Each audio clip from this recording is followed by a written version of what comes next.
أهلا بكم طلاب في البارت الثاني من المختبر مالتنا اللي يخص الكاف as a respiratory disorder. هسه وصلنا للمانجمنت، شلون راح نسيطر على هاي القحة بالطرق العلاجية وبالطرق الغير علاجية. طبعا the choice of treatment depend on the type of cough. هاي كلش مهمة على مود نتوجه ونحدد العلاج مالتنا. هذا الشيء يعتمد على نوع القحة مالتنا. فممكن راح نستخدم سابرسنت كابتات للقحة يسكتن القحة سابرسنت، أو ممكن نستخدم expectorant مقشعات expectorant. هاي هنا such as بس ممزوجة زين. إذا ممكن نستخدم expectorant، ممكن نستخدم سابرسنت كابتات للقحة، ممكن نستخدم expectorant مقشعات. زين، فأكيد إذا القحة مالتنا خلينا نقول دراي يابسة unproductive ايش راح نستخدم؟ سابرسنت، تمام، كابتات للقحة. بينما إذا أكو سوائل وبلغم مش نستخدم المقشعات expectorant، اعتمادا على شنو قلنا؟ اعتمادا على التايب. إن كان شنو؟ إن كانت القحة مالتنا دراي، وإن كانت القحة مالتنا شبيها productive. زين،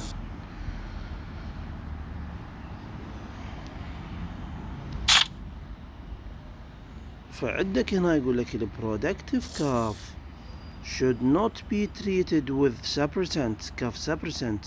ليش؟ لأنه أنا من راح أعطي الكابتات مال القحة، يعني اللي تسكت القحة بعد ما تخلي القحة تصير، إيش راح يصير إذا المريض عنده productive cough اللي هو بلغم بصدره موجود؟ البلغم راح يظل محبوس بصدره، وهذا راح يزيد فرص الانفكشن. ممكن الانفكشن تصير أكثر وأكثر. إذا أنا شنو؟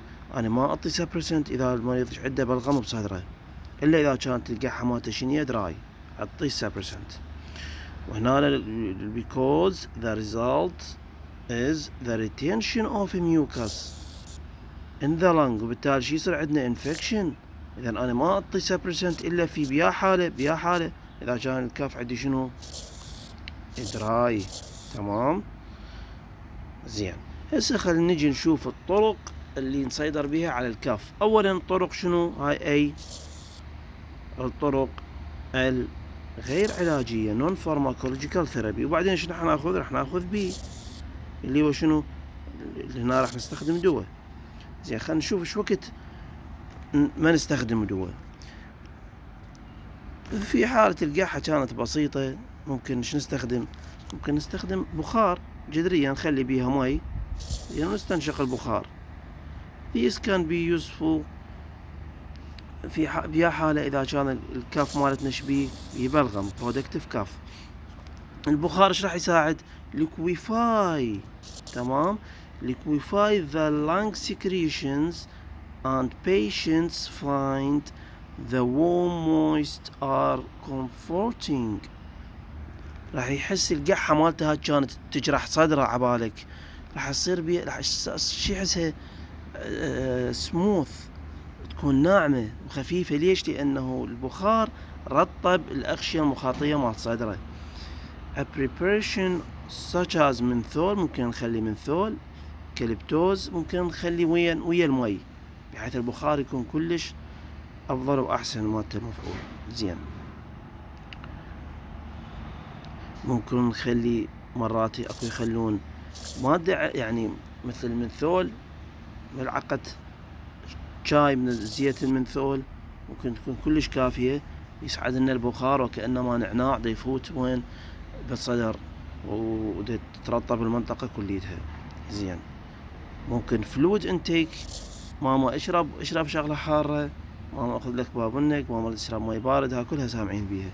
فلويد انتيك ممكن ايضا helps to hydrate the lung. hot drink قلنا عليها can have a soothing effect and increase fluid intake by around 2 liquid a day. زين، يعني قلاصين حارات، واحد الصبح واحد بالليل، شكو بيها. مثلا من البابونج او من الماء الحار. زين، يعني هاي طرق خلينا نقول بسيطة. اما الطرق الدوائية قلنا البي. زين، اول شيء اخذنا الكاف سبرسنت اذا القحة دراي، مثل يا ادوية مثل كوداين، توسيرام. من شايف التوسيرام الشراب ما سامرة؟ زين، بكوداين. زين، نعطي للدراي كاف.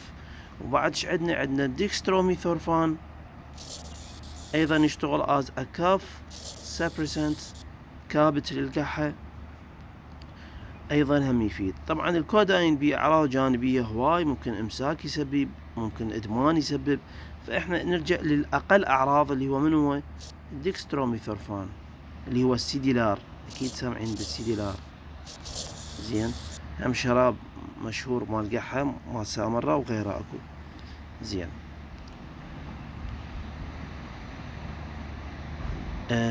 النوع الاخر اخذنا الكاف سبرسنت. النوع العلاج الاخر ديمالسنت. ما يقول لك الديمالسنت يعني ما بيها اكتف انجريدينت، فد انجريدينت كلش فعاله، وانما مجرد تكون مثل الجليسرين. زين، ليمون، وما شابه، اللي يمتلكن سوثينج افكت. اوكي، هم دراج نبيعه بالصيدليه احنا، دراج فارماكولوجيكال اكتيفيتي عنده، بس شنو؟ بس سوثينج افكت. النوع الثالث هو شنو؟ الاكسبكتورانت. تمام، مقشعات اللي نعطيها عادة علما للبرودكتيف كاف. حتى الديمالسنت ممكن ناخذ علما للدراي، ممكن علما للبرودكتيف. القحة اليابسة واللي بيها بلغم. الاكسبكتورانت لا، مقشعات. they may act directly by stimulating bronchial mucus secretion. two mechanism. أول شيء شلون؟ أولا تشتغل بشكل موضعي على إفراز السوائل، تحفز إفراز السوائل، بالتالي شي يصير تهيج الذغابات، عم تطلع هاي السوائل ويصير قحة عندنا، عم يفرغ الصدر ويتنظف. leading to increase liquefying of sputum. من راح يزيد افراز السوائل. زين، ايش راح يصير بالبلغم؟ راح يخف، ومن يخف راح يصير خفيف وزنه، ممكن بالقحة يطلع. تمام، ما يظل راكد جوا بالصدر. النقطة الثانية ممكن شي يصير عندنا may act indirectly. اذا ممكن directly، ممكن شنو indirectly by irritation، تشتغل على الزغابات، وبالتالي شو تسبب لنا irritation وتطلع السوائل والبلغم. او ممكن indirectly وين تشتغل؟ مو على الزغابات، تشتغل على الجاستروintestinal tract. زين، which has subsequent action on respiratory system resulting in increased mucus secretion. مثالها الجوافنسين. طلاب، الجوافنسين كلش مشهور، موجود بكل شرابات القحة. إذا تروحون صيدلية تشترون انتو بيها مثلا، قلب شرابات القحة المقشعة كلها تلقى بيها المادة الجوافنسين. زين، النوع أنا أعتبره النوع الرابع، رقم 4 خلينا نعتبره هذا. الأنتي هستامين هم كلش مشهورة في علاج القحة. زين، مثل الدايفين هيدرامين اللي هو الألرمين كنا سامعين بيه، والبروميثازين هم دواء كلش مشهور، يشتغل از انتي هستامين، وبالتالي يشتغل على القحة. شلون يشتغلون ذني؟ they reduce the frequency of cough at and have a drying effect on secretion. إذا اشتغلت على من؟ اشتغلت على الدراي طلاب، على الدراي كاف، وعلى من بعد اشتغلت على البرودكتيف كاف. صح لو لا؟ على البرودكتيف، على النوعين مال قحة الانتي هستامين. يعني هم اشتغلت كسبرسنت، وهم اشتغلت كشنو، خلينا نقول مثل شغل الاكسبكتورنت. ليش؟ لانه اولا هي تقلل الفريكونسي مال القحة. هذول اللي عندهم قحة يابسة يقول لك انا لا تجا وياي القحة، تقلل الفريكونسي. اذا يقول لك مثلا تلج بالليل، ممكن يقح شويه الصبح شويه الظهر، جائز بالليل هم قحة بسيطة وتسكت، ما تظل تلج وياه، من وراء اخذ علما للالرمين على سبيل المثال الانتي هستامين.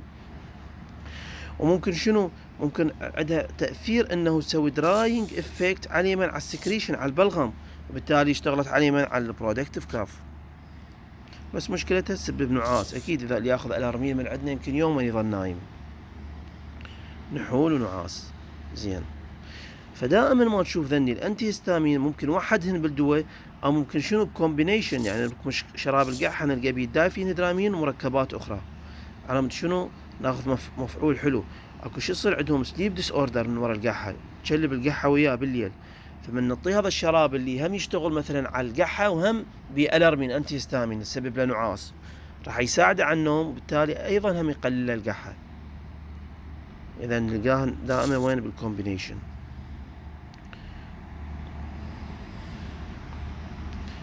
زين، الانتر اكشن هم نخليها ببالنا.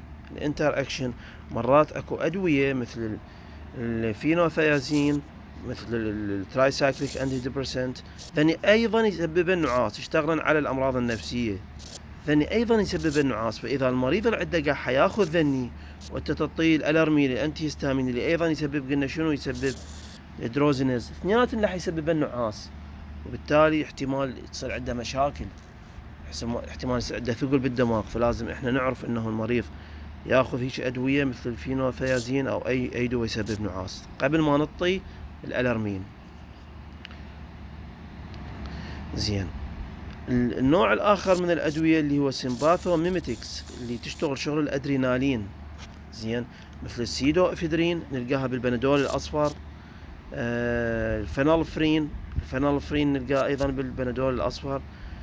used in cough and cold remedies، بمشاكل الرشح بالقحة نلقاه دائما السيدو افيدرين.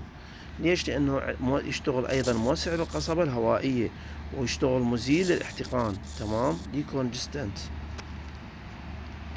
فراح يفيدنا باحتقان الانف من يسد الخشم، وايضا موسع القصبة الهوائية يسهل خروج البلغم. فراح يشتغل مقشع يساعد بالتقشيع وخروج البلغم، لأن راح يوسع القصبة الهوائية، وأيضا يشتغل على احتقان الأنف. فدائما نشوفها بالكومبينيشن مال القحة بيها سواء البرودكتيف كاف.